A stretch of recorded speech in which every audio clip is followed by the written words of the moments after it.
STEM fans, are you ready? Let's hear it for the world-class NASA STEM Stars team.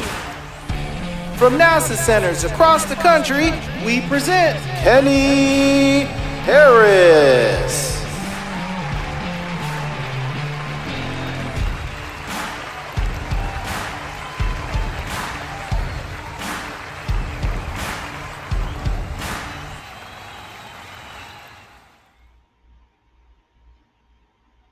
Yay! Welcome to the show, Kenny. How are you today? Thank you. Thank you. How are you? I'm fantastic. I'm I'm doing doing great. Thank you for asking. awesome. So I just want to let everybody know we've got Kenny Harris with us today from the Goddard Space Flight Center, who is actually a satellite engineer. So we are so excited to hear about your work on satellites, including your work with the Webb Telescope. So why don't we just go ahead and get started? Tell us a little bit about yourself. Yeah, sure. My name's Kenny Harris, born and raised in Maryland, where I still currently live with my wife and my brand new son. He is 9 months old. He's trying to stand now. He's crawling faster than ever and getting into absolutely everything. I work again as a satellite engineer, so really cool stuff in terms of integrating satellites, designing, fabricating them. So I've been with NASA for the past 13 years now. Started when I was 16 years old as an intern in high school, my sophomore year, and we actually started on a program called MMS. Fantastic program, got a lot of good mentors, and then it just snowballed from there. So I'm absolutely excited to be here today and get a chance to talk to you, Jen, specifically about a little bit of my journey. That is awesome. So a 9-month-old started working at NASA Yeah, at 16, still yeah, there. That says a lot about how much you like your job. Can you yeah, tell us a little bit about what it was like to work for NASA in high school? I'm sure that a lot of students out there, our audience, would love yeah, to do something like that. How would you get involved yeah. in something like that? Yes. So prior to getting into NASA, my first year that I was that I had a summer job. Basically, I didn't listen to my mom a lot. I was a knucklehead. She said, "Hey, Kenny, you got to get a summer job." I did not go get a summer job. I ended up actually being a janitor at Bowie High School. So I cleaned lockers, I cleaned desks, I cleaned bathrooms. It was a really, really humbling experience. Really, really, I met some really cool people. Really humbling experience, and it also helped me to understand uh, the pride that I put into my work. So, long story short, I ended up working at a spring camp because my younger sister was interested in science and tech and stuff like that. I was there as a camp counselor. And at that camp, I actually met someone from the Goddard Space Flight Center, or another person from the Goddard Space Flight Center. And she said, "Hey, you should apply for this program." Long story short, the following year I applied for the program. I ultimately ended up getting into the program. It's called the High School Internship Program. There were about 25 of us, I think, at the time. It was a relatively small group. And like I said, I worked on MMS doing radiation testing for not only one of the Mars rovers, but also orbiting satellite as well. So extremely cool stuff. And like I said, I got in there just from an internship. And most importantly, something I'll get into later is talking and the networks and being able to converse and have those different conversations with people.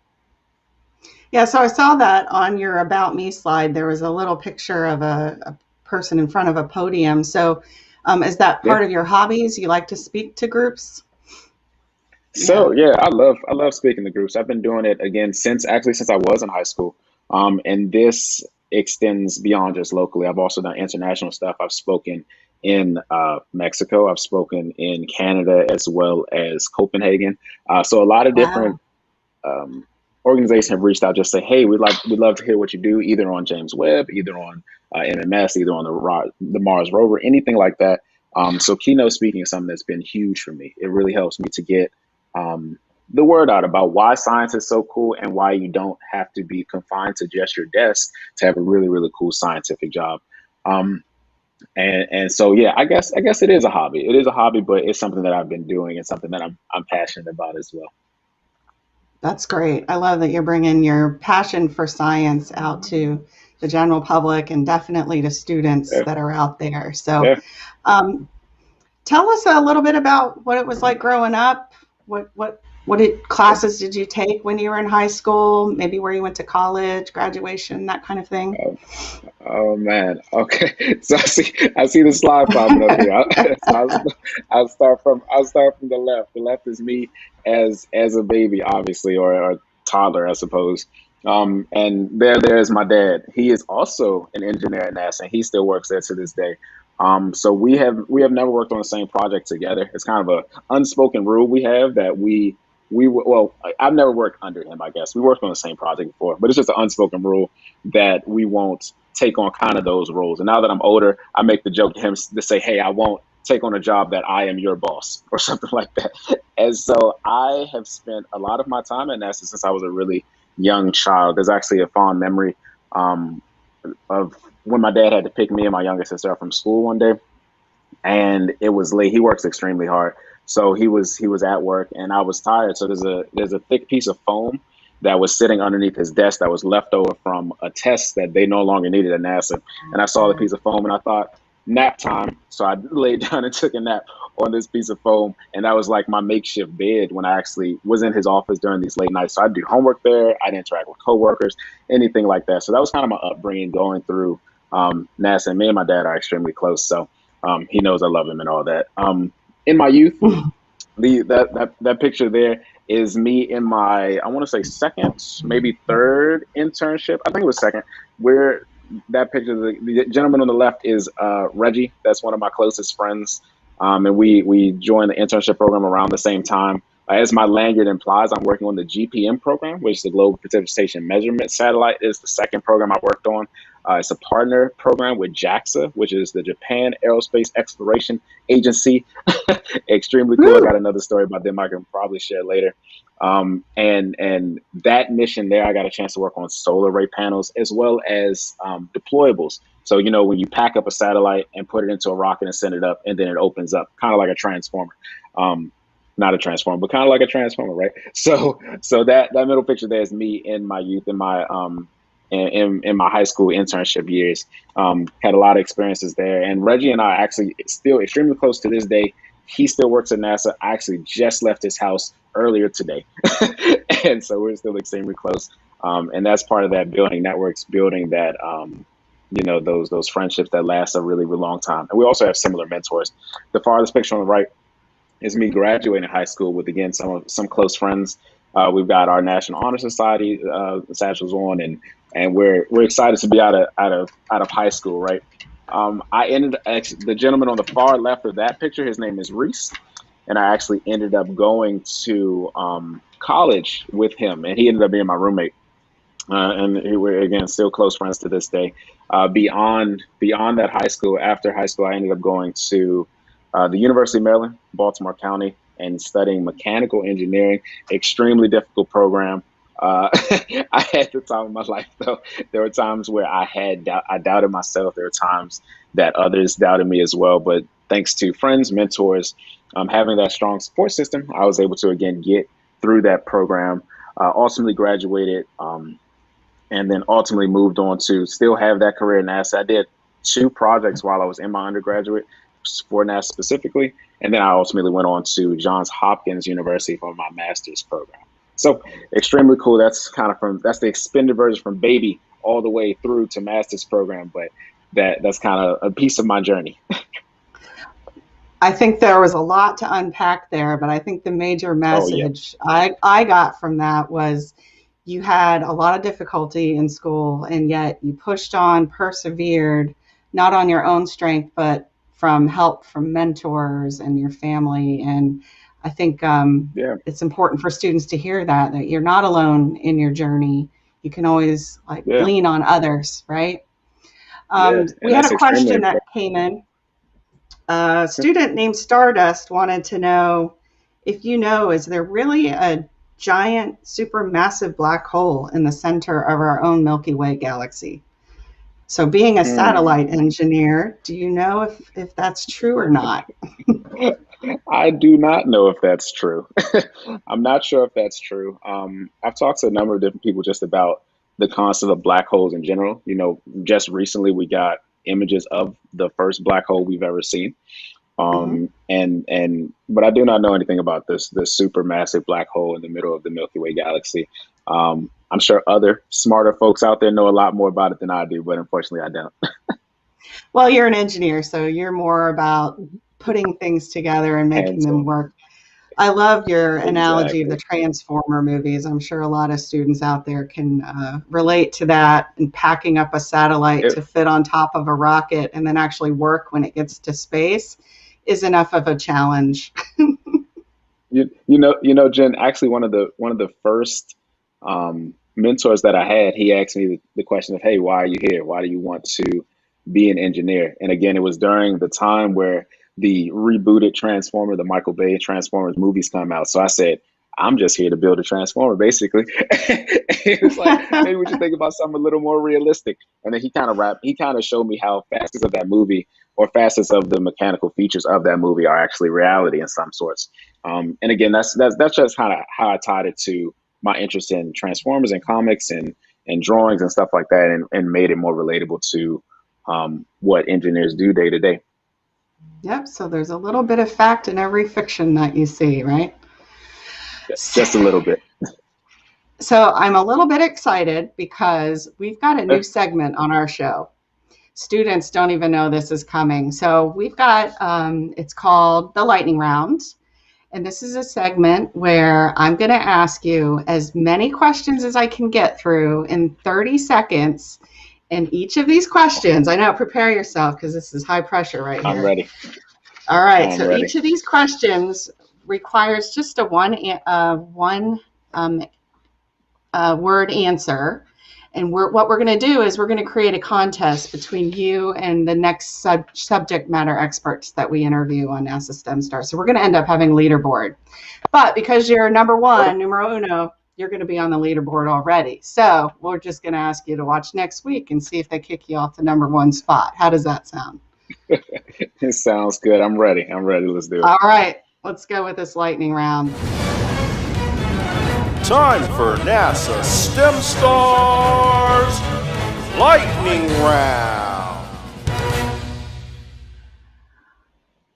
All right, let's get 30 seconds on the clock.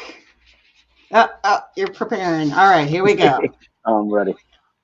All right. Early bird or night owl? Night owl. Pen or pencil? Pen. Comedy or horror? Comedy. Introvert or extrovert? Introvert. Multiple choice or essay? Ooh, multiple choice all day. Tie-dye or bow tie? Bow tie. Food truck or restaurant? Food Ah! truck. And we'll count that one. So Food you got truck. 7 correct. You got Nice. 7 Food truck. correct. Because I love tacos, and the best tacos come from food trucks. So food You truck. know, it's street tacos. You got it. So I think that was a lot of fun. What'd you think? Exactly. Yeah. I loved it. I loved it. All right. So we got 7 questions correct. So we'll see how next week if you remain the leader on the leaderboard. So fingers Hopefully I'm crossed there for a that few works weeks. out for you. So one of my Oh, yeah. questions that I was going to ask you was babies or teenagers. So what would you say to that if I was able to get that one in? I think I'm biased to babies because I have a baby right now. So I think I'm biased to that. Well, and we were chatting earlier too about middle school students, right? About their, Yeah. Yeah. enthusiasm to learn and ask Yeah. questions. So I think I could Yeah. go either way on that one. So why It's don't like you whenever tell us a someone little? asks me that Okay. question now, it's like whenever someone asks me that question now, because I'm a new dad, I'm programmed to think, do I want a teenager or do I want a baby right now? I'm like, I think that's how my brain is currently programmed. So just kind of enjoy the moment where you're at. Exactly. I've heard. I've heard. So let's go ahead and move into your current career at Goddard. So Yeah. that's in Maryland. Why Yeah. don't you tell us what your work life Yeah. is like? So my COVID work life is this having these meetings over the over the internet, over the web, over virtual, this method. But prior to that, had a really cool experience being in the office. You see a lot of pictures there. I'll start in the top left. That is me working on the James Webb Space Telescope. Me and one of my mentors, Matt Stevens, are doing a harness fit check for the electronics component, just basically making sure the harness is long enough, that the actual connectors are in the right spot before we actually do the flight integration where we have to sign off on the paperwork and all that fun jazz. Then to the right there, you see me in the full clean room suit, which we affectionately call the bunny suit. And that bunny suit again is a full suit where you can only see kind of this part of my face here. Uh, and that's just a photo of me getting ready to go into the clean room. And we'd spend all day in there. Like, I mean, 8 hours, 6 hours, 7 hours, whatever you want. We leave for lunch and leave for a bathroom break. But for the most part, we were in that room, actually putting together satellites. That's what I mean by integration. So taking each part of the satellite and putting it together. The way I like to explain it is, for those that have IKEA or have ever been to IKEA, you get your thing from IKEA. It's got the list of stuff. It's basically that, except a lot more complicated, a lot more people involved, and a lot more money is involved as well. But it's basically doing that. And so now for the image on the bottom left, that picture there is me in front of the James Webb Space Telescope. Again, actually in the clean room, you see that big window behind us is called the observation deck, where individuals can, and you see a few people up there, they can come out and they can see the satellite. For this reason, the satellite is actually facing us because, again, we were still integrating it. There came a time, and you'll see a lot of pictures out there that actually have the satellite flipped the other way so people can take a picture of those gold mirrors in the front. And fun fact, the mirrors aren't actually gold, they're just gold plated. They're actually beryllium. And there's some scientific fact behind that, but I won't get into it for this segment. And then bottom right corner there, I am working with one of my close mentors, Steve Cox, at the Goddard Space Flight Center. And that image there is actually me in my 20s. I think I'm 22 there, probably 22, 23 years old there. But I actually met Wow. Steve when I was 16 years old. He was one of my very first mentors. And he was one of those folks that was helping me in the radiation department, helping to test different stuff for MMS and for that Mars rover. So we kept that connection strong. I went back to see what he was doing. We worked on a cool project together, and someone snapped a picture of it, and there it is. Can you explain to the students what a clean room is for those that may not know what that means? Yeah, so a clean room is an extremely sterile environment that we have to develop satellites in because they're extremely sensitive. The satellite itself might not be extremely sensitive, but the instruments within or on the satellite are sensitive. So I'm talking radars, detectors, cameras, anything like that. We want to make sure that even microscopic particles aren't affecting the data that we can ultimately get, i.e. when we do stuff on James Webb, which the concept of that is we call it the time telescope, to be able to look back in time.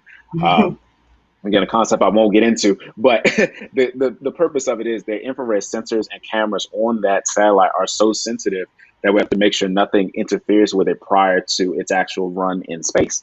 So a clean room is an environment that we use to develop the instruments, and then ultimately integrate the satellite together. And then when the satellite leaves, it's packaged up in this nice container and it's shipped out to wherever it needs to go next, and probably another clean room environment, or it's wrapped up real nice. So it's really for contamination purposes. So then the bunny suit kind of helps you keep that room clean, right? From the Yeah, yeah. fibers on So your clothes to hair yeah, and yeah. yeah. So So you'll see we've got the actual hood on for the bunny suit, and then we actually have a mask for those individuals with beards and stuff like that. But really, everyone's required to wear the mask. And you even see our wrists there are taped to make sure that particles that are either on our hands or on our sleeves, on our clothing, don't come off. We keep our shoes on. We have boots that go over top of our boots. We have boots that go over top of our shoes in the clean room. And even there's a little ground strap there as well to make sure that we are grounded when working with electrical systems or anything like that on the satellite. Because again, extremely sensitive stuff we're working with, and usually really expensive stuff we're working with. So it's all a part of making sure everything's good to go when it's in orbit. we've had some student questions come in while you were talking about work life. Lupe Yeah. wants to know, are you going to be working on the Venus project? So I am not working on the Venus project, but I am working on the Artemis Generation project for Lunar Gateway, which is actually a smaller version a smaller version of ISS that orbits the moon instead of orbits Earth. So I am involved in projects that are helping us to ultimately study and go to other planets, but not the Venus project, not the Venus project. All right. Sounds like you're working on a lot of really cool things. We've been talking a lot about Artemis Yeah, lately on NASA STEM yeah, Stars. yeah, Stardust wants to know, and I don't know if you know the answer to this, but I know we've had some scientists from the Webb group here. yeah. How exactly does James Webb Telescope reveal the information at the time of the Big Bang? Because I know you said something about it being called the Time Telescope, and I love that. So Yeah. can you just maybe give Yeah. a large picture of maybe an idea of Yeah. how that will work?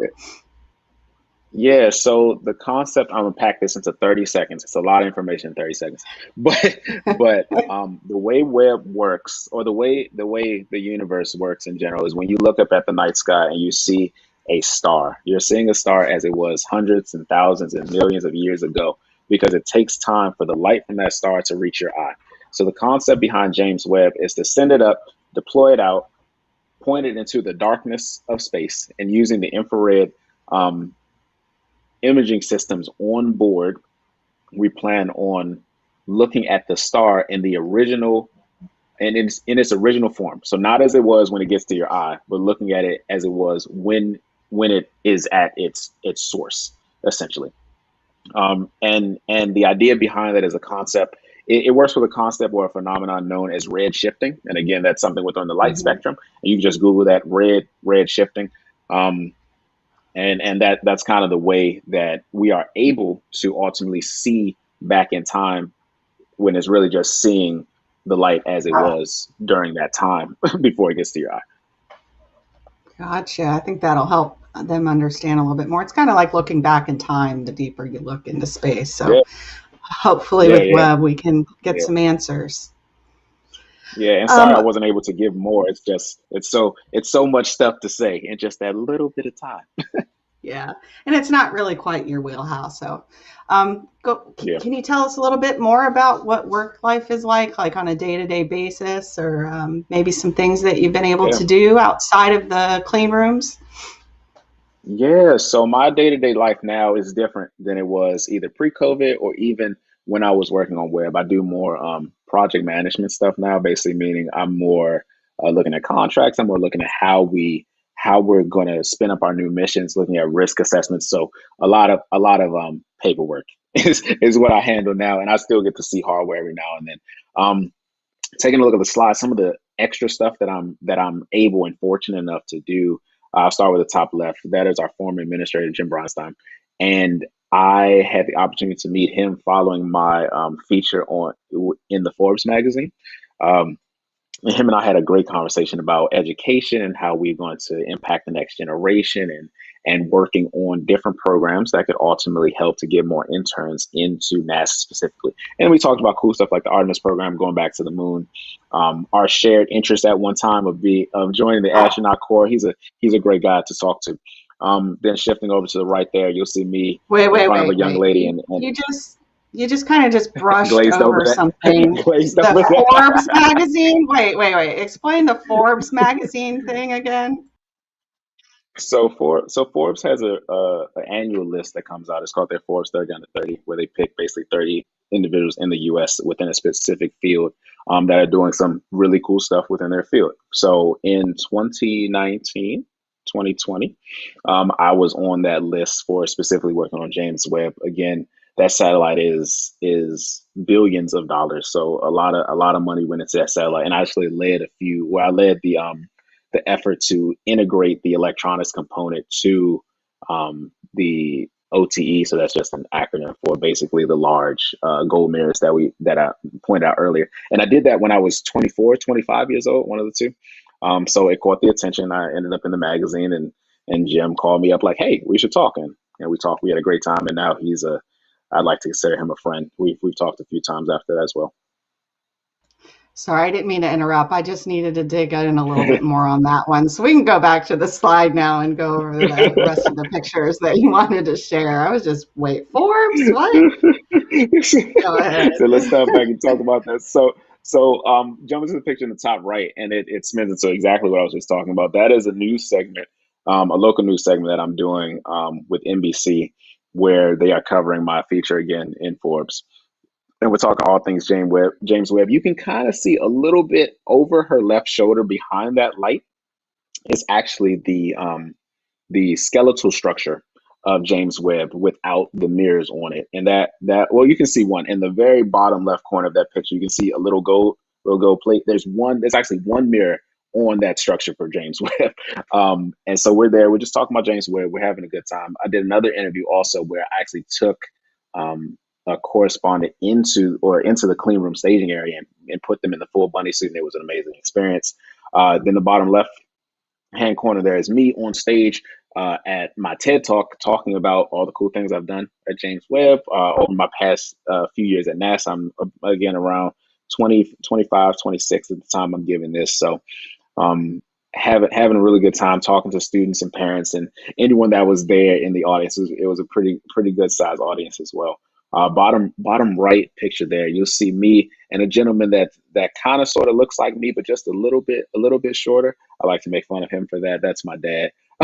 Like I said, he works at NASA there. We're on different projects, but he was actually featured in that news segment when we talked about James Webb and what it was like being in NASA, what it was like growing up at NASA, and ultimately what it's like having a dad that works for NASA. And so we had a great time. I try to include him in all my outreach stuff because again, it's super cool to have a dad that actually works there and be fortunate enough to be able to share experiences and him be in a similar field than I am. Well, we actually had a student ask, what is your inspiration? So that might be a segue into what you were just talking about, but what's your inspiration, Kenny? Yeah. So my inspiration is my dad.